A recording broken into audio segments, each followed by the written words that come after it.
Peter Pan, a história do menino que não queria crescer, contada por Dona Benta. Capítulo 1. Peter Pan. Quem já leu As Reinações de Narizinho deve estar lembrado daquela noite de circo, no Pica-Pau Amarelo, em que o palhaço havia desaparecido misteriosamente. Com certeza fora raptado.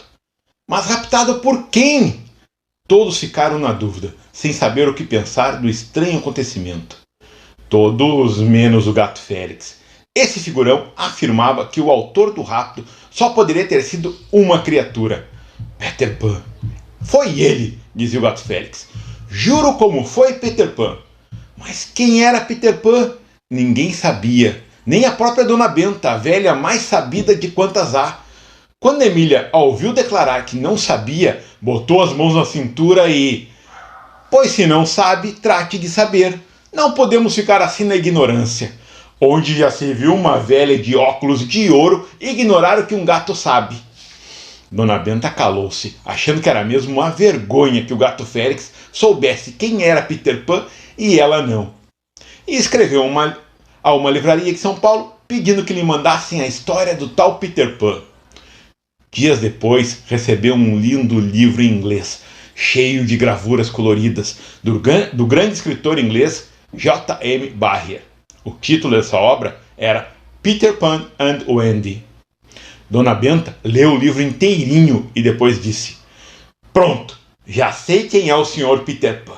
E sei melhor do que o Gato Félix, pois duvido que ele haja lido este livro.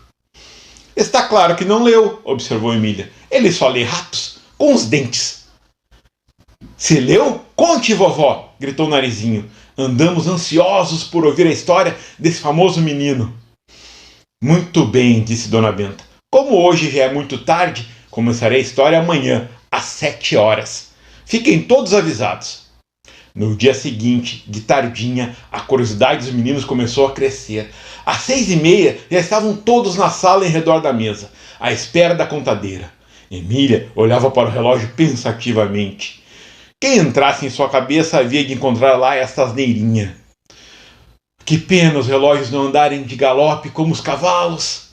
Nada me enjoa tanto como essa maçada de esperar que chegue a hora das coisas. A hora de brincar, a hora de dormir, a hora de ouvir histórias.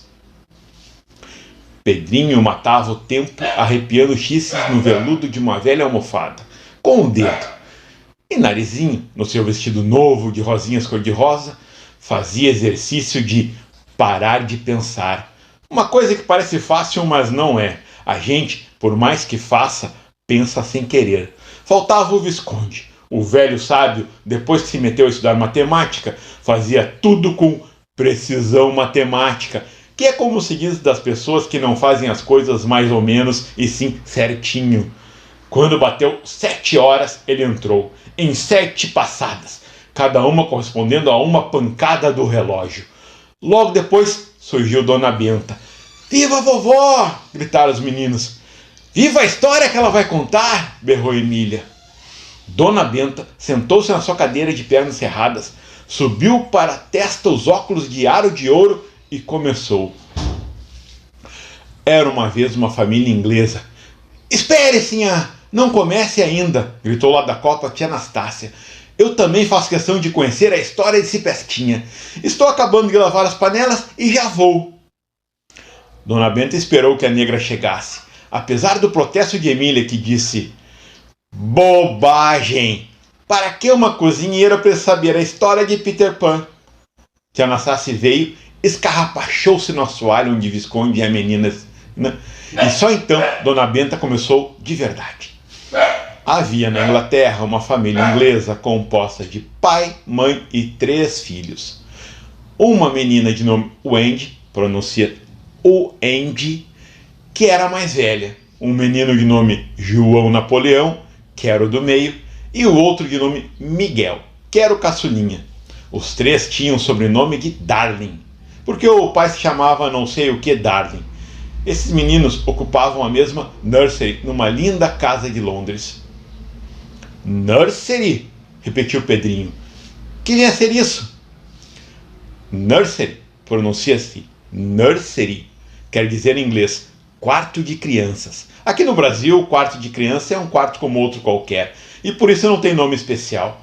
Mas na Inglaterra é diferente. São uma beleza os quartos das crianças lá, com pinturas engraçadas rodeando as paredes, todos cheios de móveis especiais e de quanto brinquedo existe. Boi de chuchu tem?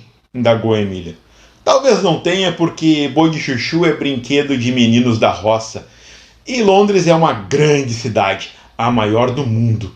As crianças inglesas são muito mimadas e têm os brinquedos que querem. Os brinquedos ingleses são dos melhores. E os brinquedos alemães, vovó? Ouvi dizer que há na Alemanha uma cidade que é o centro da fabricação de brinquedos. E é verdade, meu filho, Nuremberg. Eis o nome da capital dos brinquedos. Fabricam-nos lá de todos os feitios e de todos os preços, e exportam-no para todos os países do mundo.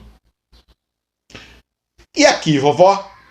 Aqui essa indústria está começando. Já temos algumas fábricas de bonecas e outras de carrinhos, cavalinhos de pau, trenzinhos de folha, patinhos de celuloide, gaitas de assoprar e etc, etc.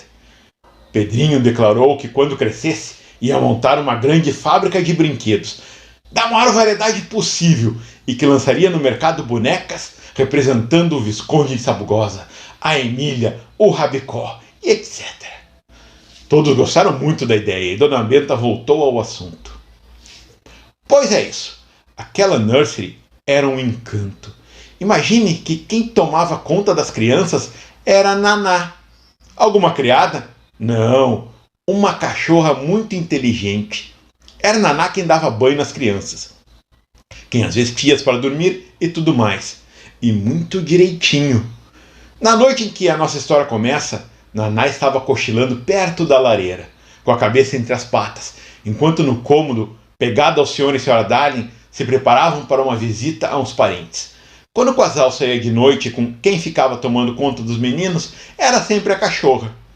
Nisto, o relógio bateu 8 horas. Bem, bem, bem, bem, bem, bem. A senhora errou, Dona Benta, berrou logo Emília, que não deixava escapar coisa nenhuma. A senhora só deu 6 bens. Dona Benta riu-se. Não faz mal, disse ela. Os 2 que faltam ficam subentendidos. Mas o relógio bateu 8 horas e Naná ergueu-se e espreguiçou-se, porque a ordem da senhora Darling era fazer a criançada ir para a cama a essa hora justa. Depois, Naná acendeu a luz elétrica. Como? Ela sabia agarrar com a boca a chave da luz e torcer. Estava acostumada a fazer isso. Acendeu a luz e foi ver o pijama de cada um. E foi ao banheiro abrir a torneira de água quente e fria, experimentando a água com a pata para ver se estava no ponto. Que danada! Por que a senhora não nos arranja uma cachorra assim, vovó? Porque vocês só querem saber de onças e rinocerontes e bichos esquisitos. Mas deixem estar que ainda ponho aqui um cachorrinho. E há de se chamar Japi, gritou Emília, que sempre fora a botadeira de nomes. Mas continue, Dona Benta. A Naná encheu a banheira e que mais? Preparou a água do banho e foi buscar o Miguel, que era o menorzinho. E Miguel veio montado nela, dando esporadas. Naná fê-lo apear-se e entrar na água, e foi fechar a porta para que não houvesse corrente de ar. Depois de acabado o banho, deu o pijama para Miguel vestir e levou-o para a cama. Nesse momento, a mãe dos meninos entrou no quarto para ver se estava tudo em ordem. Animou todos, um por um, prometeu um passeio ao jardim zoológico para que vissem a enorme goela vermelha do hipopótamo e o pescoço que não acaba mais da girafa. Depois contou uma história linda. Que história ela contava? Quis saber Emília. Quantas existem? As mesmas que eu já contei a vocês e muitas outras. Depois distribuiu beijos, dizendo: agora tratem de dormir. Acendeu uma lamparina de luz muito fraca, apagou a luz elétrica e ia saindo na ponta dos pés, quando notou uma sombra esquisita na parede, uma sombra que vinha da rua. Voltou-se de repente e viu do lado de fora o vulto do menino. Assustou-se, está claro, porque as boas mães se assustam por qualquer coisinha, e correu a fechar a vidraça. Fez isso tão depressa que a sombra não teve tempo de retirar-se e foi guilhotinada. Porque outras é que as tais vidraças de subir e descer, como as nossas aqui do sítio, são chamadas vidraças de guilhotina. E o que é guilhotina? Perguntou Emília, que pela primeira vez ouvia essa palavra. Dona Benta explicou que era uma certa máquina de cortar cabeças de gente, inventada por um médico francês de nome Guillotin. Isso durante o terrível período da Revolução Francesa. Um tempo em que cortar cabeças de gente se tornou a preocupação mais séria do governo. E Pedrinho, já lido na história do mundo, lembrou que o próprio Dr. Guillotin teve a sua cabeça cortada por essa máquina. Bem feito! Exclamou Emílio. Quem manda? Bom, chega de guilhotina, gritou Narizinho. Continue, vovó. A senhora Darling guilhotinou a cabeça da sombra e o que fez depois? Ao ver cair no chão a cabeça da sombra, como se fosse um pedaço de gaze negra, ela murmurou. Que fato estranho! Depois abaixou-se, pegou a cabeça da sombra, examinou a luz da lamparina, com quem diz, nunca ouvi contar de um fato semelhante. São dessas coisas que até parecem invenção. Em seguida, dobrou bem dobradinha e guardou-a na gaveta do Andy e retirou-se do quarto, pensativa. E os meninos? Indagou Narizinho. Nada viram? Os meninos nada perceberam. Quando a senhora Darling deu com a sombra na parede, eles já estavam caindo no sono. O quarto ficou mergulhado em silêncio profundo. Todos dormiam, e até a chama da lamparina parecia cochilar. Edi tão quietinha, mas de repente essa luz tremeu 3 vezes e apagou-se. Por quê? Indagou o Narizinho.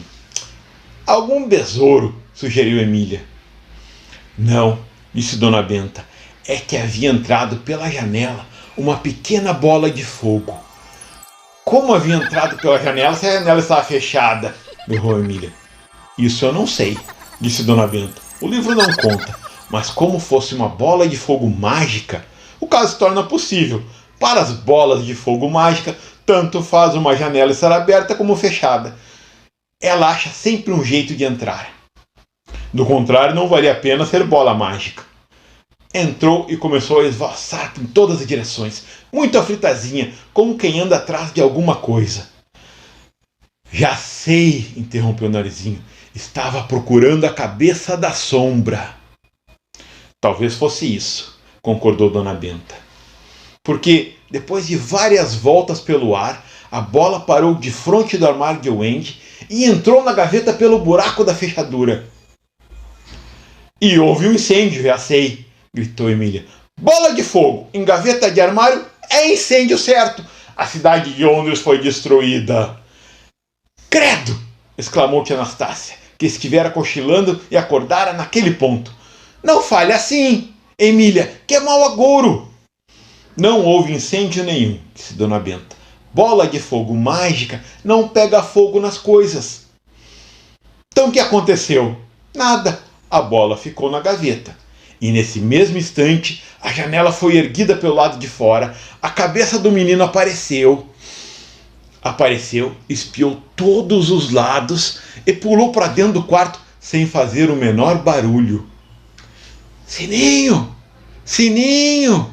Onde está você, Sininho? Indagou ele de voz baixa. Tlim, tlim, tlim, foi a resposta da bola de fogo lá dentro da gaveta. O menino dirigiu-se pé ante pé na direção dos tlins, abriu a gaveta, remexeu-a toda até encontrar a cabeça da sombra, pela cara alegre que ele via que era o dono dela. Que engraçado, exclamou Emília. Só agora noto que todos nós temos a nossa sombra e que será só nossa, mas não de gás como a desse menino. É de ar preto. O que fez ele, vovó, depois de achar a sombra? Perguntou a menina. Que fez? Tirou-a da gaveta, desdobrou-a e tratou de emendá-la no resto. Porque desde que a senhora Darling desceu a janela, ele ficou com a sombra sem cabeça, ou decapitada. Mas isso de emendar sombra não é coisa fácil. Exigia prática. O menino tentou primeiro grudá-la com cuspe. Não grudou. Lembrou-se de colar com sabão. Também não colou. O menino sentia-se atrapalhado. Se fosse eu, disse Emília, experimentava uma bisnaga que cola tudo. O que cola tudo deve colar sombra também. E onde achar tal bisnaga de cola tudo? Todas as nurseries devem ter uma bisnaga de cola tudo para colar os brinquedos. Eu, se fosse a senhora Darling... Está bem, Emília, mas pare de falar, não atrapalhe mais. Continue, vovó. Dona Benta continuou.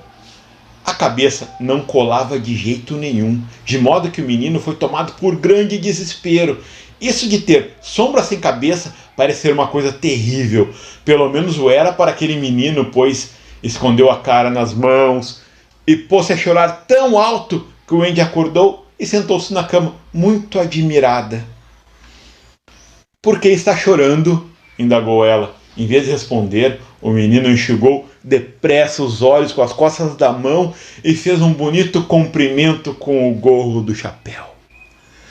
Depois disse: há muito tempo que eu ando querendo saber qual o seu nome. Meu nome é Wendy, Darling, respondeu a menina. E o seu? Peter Pan. E onde mora o Sr. Peter Pan? Moro na Rua das Casas, número das portas. O Andy riu-se daquela molecagem e puxou prosa. Conversa vai, conversa vem. Ficou sabendo que Peter Pan era um menino sem pai nem mãe, que vivia solto pelo mundo. E agora estava muito atrapalhado por ter perdido a cabeça de sua sombra. Não gruda nem com sabão, disse ele fazendo bico. Bobo! Exclamou Andy rindo-se. Com sabão está claro que não gruda. Sabão só gruda nota velha. Sombra tem que ser costurada com retrós. Quer ver?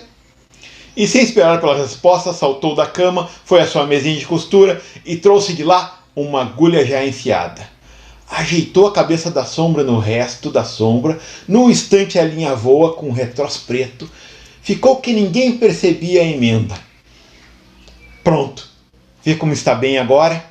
Peter Pan pulou de contentamento. Deu várias voltas pela nursery num verdadeiro namoro com a sua sombra consertada. Eu sou mesmo um danadinho, exclamou por fim, todo cheio de si.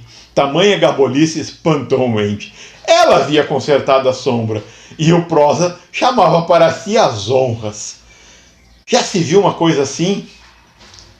Danado você, disse a menina com ironia. Se fui eu quem costurou a sombra, como danado pode ser você? Sim, disse o menino. Você ajudou um pouquinho, não nego. Ajudou? Repetiu Andy, imitando-lhe o tom de voz. Pois nesse caso, passe muito bem. Não gosto de gente gavola. Gussie pulou para a cama, deitando-se e cobrindo a cabeça com a colcha. Peter Pan desapontou e fez cara de arrependido. Oh, não se ofenda, Andy. Eu tenho este defeito. Sou gabola de nascença.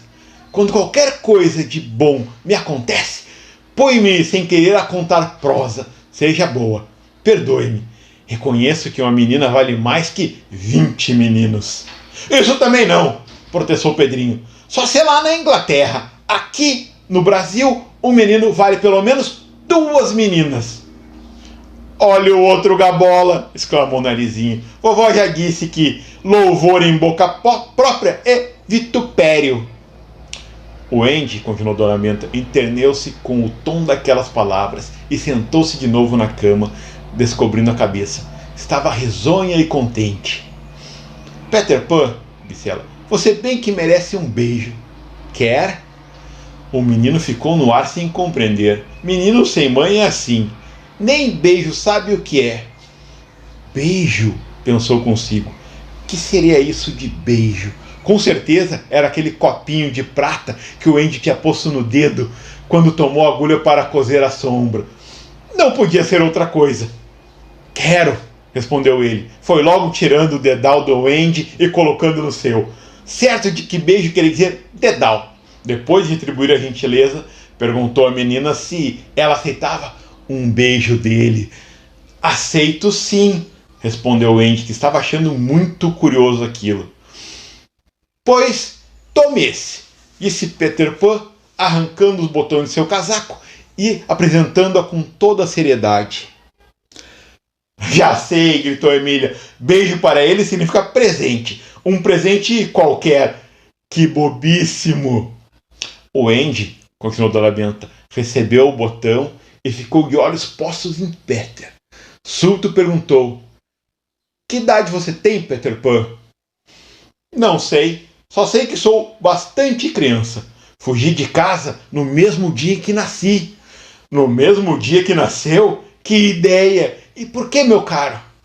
Porque ouvi uma conversa entre meu pai e minha mãe sobre o que eu havia de ser quando crescesse.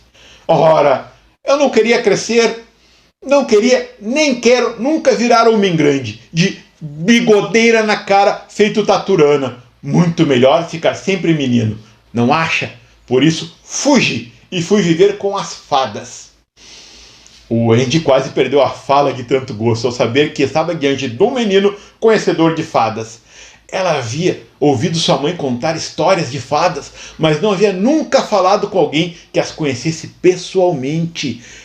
É verdade, disse Peter. Há mesmo fadas ou você está mangando comigo? É verdade sim, Andy. Não muitas, mas há. E de onde vêm elas? Então não sabe, Andy? Parece incrível. Não há quem não saiba disso. Pois eu não sei, conte. Foi assim. A primeira fada apareceu no mundo no dia em que a primeira criança nascida deu a primeira risadinha. Oh, nesse caso deve haver uma fada para cada criança no mundo, porque todas as crianças dão uma primeira risadinha. Assim devia ser, confirmou Peter Pan, se as fadas não fossem as criaturas mais fáceis de morrer que existe. Morrem como passarinhos. Cada vez, por exemplo, que uma criança diz que não acredita em fadas, uma morre. Kikiana Sassi interrompeu a narrativa para dizer: para mim, esse menino estava empulhando Dona Wendy. Estou velha e só vi fada nas histórias. Cala a boca, berrou Emília. Você só entende de cebolas e alhos e vinagres e toucinhos. Está claro que não poderia nunca ter visto fada, porque elas não aparecem para gente preta. Eu, se fosse Peter Pan, enganava o Andy dizendo que uma fada morre sempre que uma negra boiçuda... Mas respeito com os velhos, Emília, advertiu Dona Benta. Não quero que trate na Sássia desse modo. Todos sabem que ela é preta só por fora. É o pigmento, disse o Visconde. Isso de brancuras e preturas não passa de maior ou menor quantidade de pigmento nas células da pele. Emília, que não sabia o significado de pigmento, veio logo com a sua célebre respostinha. Pigmento é o meu nariz. Mas Dona Benta apoiou o Visconde, dizendo que era aquilo mesmo, que os pretos são pretos porque têm mais pigmentos na pele. Mas que é esse tal pigmento, vovó? Pigmento é como os sábios chamam qualquer substância colorida que tinge os tecidos de uma planta ou de um organismo animal. A rosa vermelha é vermelha por causa dos pigmentos vermelhos que tem nas pétalas. E os negros são negros por causa dos pigmentos negros que possuem na pele. Quer dizer, observou Emília, que se os pigmentos de Tia Anastácia fossem da cor de burro quando foge, ela não seria negra, e sim uma burra fugida. Meu Deus do céu! Exclamou o Narizinho. Como a Emília está asneirenta hoje. É a lua, disse Tia Anastácia. Já reparei que em tempo de lua cheia, Emília dá para espirrar bobagem, que nem torneira aberta que a gente quer tapar com a mão. Emília botou-lhe a língua e Dona Benta prosseguiu. Mas vamos ao caso. Vocês me interromperam tanto que a história não pode chegar ao fim. Peter Pan contou ao Andy como as fadas nascem. E ao falar em fada, lembrou-se da bola de fogo que havia entrado na gaveta. Era uma fada essa bolinha. E muito sua amiga. Uma fada que fazia tudo o que as outras fadas fazem, menos falar. Sua fada não passava daquele tlim, tlim, tlim de campainha de prata. Assim que Peter Pan se lembrou da bola de fogo, ou sininho, como era seu nome, um tlim, tlim, tlim zangado, se fez ouvir dentro da gaveta. Ah, pobre, exclamou Peter Pan. Devo estar furiosa comigo por tê-la me distraído com você e esquecido dela. Sininho é ciumentíssima. De fato, Sininho saiu da gaveta furiosa, esvoaçou pelo quarto por uns instantes, indo afinal esconder-se num canto emburrada. Eram ciúmes da Wendy, mas a menina não deu nenhuma importância àqueles maus modos. Continuou a conversa com Peter Pan como se não houvesse visto nada. Vamos, Peter Pan, disse ela. Conte-me mais alguma coisa de sua vida. Conte onde mora, mas de verdade. Moro com os meninos perdidos. Fiquei na mesma. Quem é essa gentinha? Nunca ouvi falar em meninos perdidos. Meninos perdidos são os meninos que caem dos carrinhos nos jardins públicos quando as amas se distraem a namorar os soldados. Se as mães deles não conseguem encontrá-los no prazo de 15 dias, eles são remetidos para a terra do nunca, onde quem manda sou eu. Que engraçado, exclamou o Henry. Terra do nunca. Está aí uma terra que eu não sabia que existisse. As geografias não falam dela. E depois, que ideia sua de aparecer por cá esta noite? Eu costumo vir sempre, respondeu Peter Pan, para escutar do lado de fora da janela as histórias tão lindas que a sua mãe conta. Tantas vezes vim que sou capaz de repetir uma por uma todas as histórias que vocês já ouviram. Mas como é lá na Terra do Nunca? Oh, é uma terra linda, Wendy. Temos piratas terríveis num grande lago. Temos alcateias de lobos famintos que percorrem as florestas. E temos uma tribo de índios ferozes, os peles vermelhas, como são chamados. E temos ainda as sereias. Sereias? Repetiu Andy batendo palmas. Com cauda?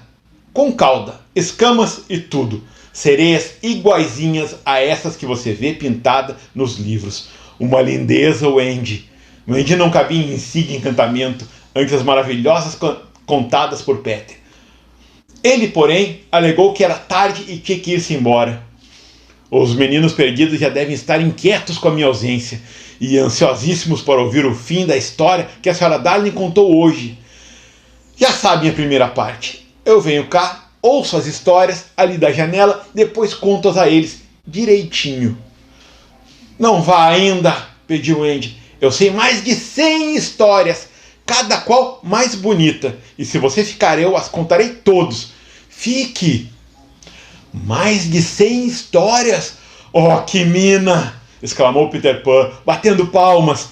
Nesse caso, melhor seria você ir comigo para a Terra do Nunca. Poderia contar todas as histórias dos meninos perdidos. Poderia ainda remendar a roupa deles, pregar os botões e de noite fazê-los dormir. Tudo como a senhora Darling faz aqui. Oh, Andy, venha comigo! A tentação era enorme. Visitar um país daqueles, com feras, e piratas, e índios, e sereias, e ter ainda toda aquela meninada para brincar. Que bom que não seria. Mas a menina vacilava. Não posso, Peter. Mamãe não consentiria nunca. E além disso, deve ser muito longe essa terra. Que importa que seja longe? Iremos voando. E para quem voa, não há distâncias. Voando? Mas eu não sei voar, Peter Pan. Que ideia! Eu ensino. Não seja essa a dúvida. Em 2 minutos, deixo você voando que nem uma andorinha. Aquilo era demais. Era ainda melhor do que ver sereias. Voar! Voar! O Andy não pôde resistir à tentação. Resolveu que iria. Em todo caso, duvidou um pouco. Já disse que ensino, assegurou Peter Pan com firmeza. Eu, quando digo, faço. E ensina também a Joãozinho e ao Miguel. Se formos para lá, temos que ir todos. Ensino, sim. Claro que ensino. Está resolvida? Vai mesmo? Estou resolvida. Vou, respondeu Andy com firmeza. E pulando da cama, foi acordar os irmãozinhos. João Napoleão e Miguel sentaram-se na cama, esfregaram os olhos e logo que souberam do caso, deram pulos de contentamento. Gostavam de piratas e sereias, ainda mais que o Andy, e portanto ficaram ainda mais assanhados.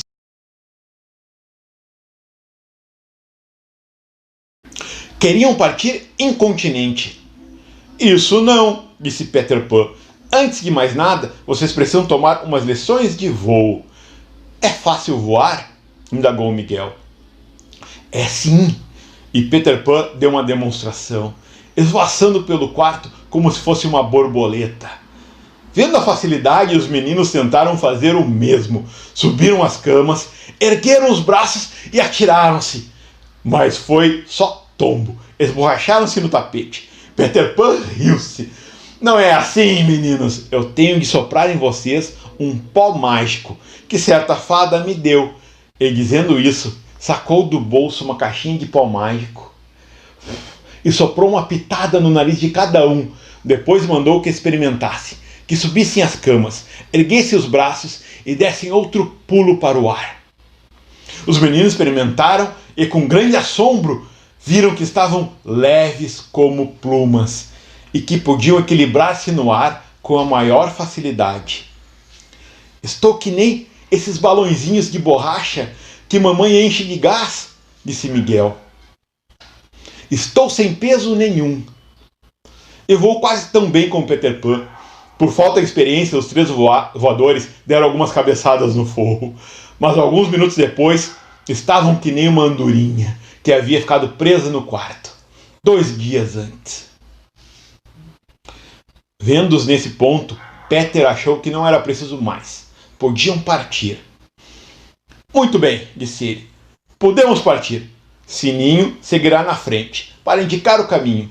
Em segundo lugar, vou eu e o Andy. Depois vai João Napoleão e, por último, Miguel. Apronte-se para partir. Foi uma correria. João Napoleão quis levar uma porção de coisas, mas teve que desistir porque ficaria muito pesado.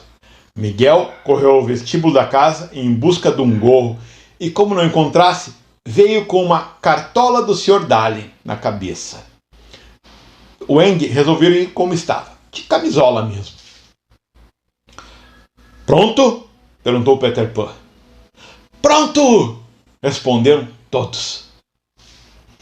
Então vamos lá. 1, 2 e 3! Ouviu-se um... Ergueram-se nos ares e 4 meninos, na ordem mareada pelo chefe e com a bola de fogo voando à frente para indicar o caminho, e lá se foram para a maravilhosa terra do nunca. Justamente naquela hora, Senhora Darling estava na sala de jantar contando ao marido a história da sombra. O Sr. Darling sorria. Impossível, querida. Isso há de ser um sonho. É um absurdo. Nisso soou o pruf. Julgando que fosse alguma coruja que houvesse entrado na nursery, a Sra. Darling correu para lá. Ao ver a janela aberta e as 3 camas vazias, deu um grito e desmaiou. Nesse ponto, Dona Benta interrompeu a história, deixando o resto para o dia seguinte. Todos gostaram muito daquele começo, e Narizinho observou que as histórias modernas são mais interessantes que as antigas. Estou notando isso, vovó, disse ela. Nas histórias antigas de Grimm, Andersen, Perrault e outros, a coisa é sempre a mesma. Um rei, uma rainha, um filho de rei, uma princesa, um urso que vira príncipe, uma fada. As histórias modernas variam mais. Esta promete ser muito boa. Peter Pan está com jeito de ser um diabinho levado da breca. Dona Benta concordou que sim. Eu só não entendo uma coisa, disse tia Anastácia. Como é que a tal senhora, como é mesmo? Darling. Isso, não entendo como essa que é a senhora Darling foi deixar a janela aberta. Quarto de criança a gente não deixa janela aberta nunca. Entra morcego, entra coruja e entra até esses diabinhos como o tal Peter Pan. Boba! Exclamou Emília. Se ela não deixasse a janela aberta, não podia ver essa história. Se você fosse a mãe dos meninos, deixava a janela fechada, não é? E o que aconteceria? Cortava a cabeça da história logo no começo. Estou desconfiado, disse Pedrinho, que o tal pó mágico de Peter Pan era o nosso pó de Pelim-Pim-Pim. E que, quem nos garante que o tal Peninha que deu a você o pó de Pelim-Pim-Pim não seja esse mesmo Peter Pan? Aquela história do Peninha ser invisível está me parecendo a arterice de Peter Pan para nos empulhar. Pode ser, tudo pode ser, concordou Pedrinho, pensativo. Houve um silêncio, cada qual pensava uma coisa. Tia Anastácia pensava na franga que tinha de matar para o almoço do dia seguinte. Dona Benta pensava num remendo a fazer no paletó do Pedrinho. Pedrinho pensava num jeito de arranjar mais pó de Pilim-Pim-Pim. Narizinho pensava num meio de fazer Peter Pan vir visitá-la no sítio. O Visconde não pensava em coisa nenhuma. E Emília? Emília saíra da sala pé ante pé, sem que ninguém percebesse, e logo depois voltou com a tesoura da Dona Benta na mão, e deu um jeito de cortar a cabeça da sombra da tia Anastácia, que enrolou e foi guardar no fundo de uma gaveta. Ninguém percebeu a manobra, mas quando chegou a hora de se recolherem e tia Anastácia foi apagar o lampião... Ué! Exclamou ela espantadíssima, vendo projetar-se na parede a sua sombra sem cabeça. Que coisa, santo Deus! Será que perdi minha cabeça? E apalpando-se para ver se o cara estava mesmo sem cabeça. Só então se lembrou da passagem contada por Dona Benta e viu que alguém lhe havia cortado a cabeça da sombra. Isso também é demais, gritou ela. É judiação. Cortar a cabeça da sombra de uma pobre negra velha que nunca fez mal ao mosquito?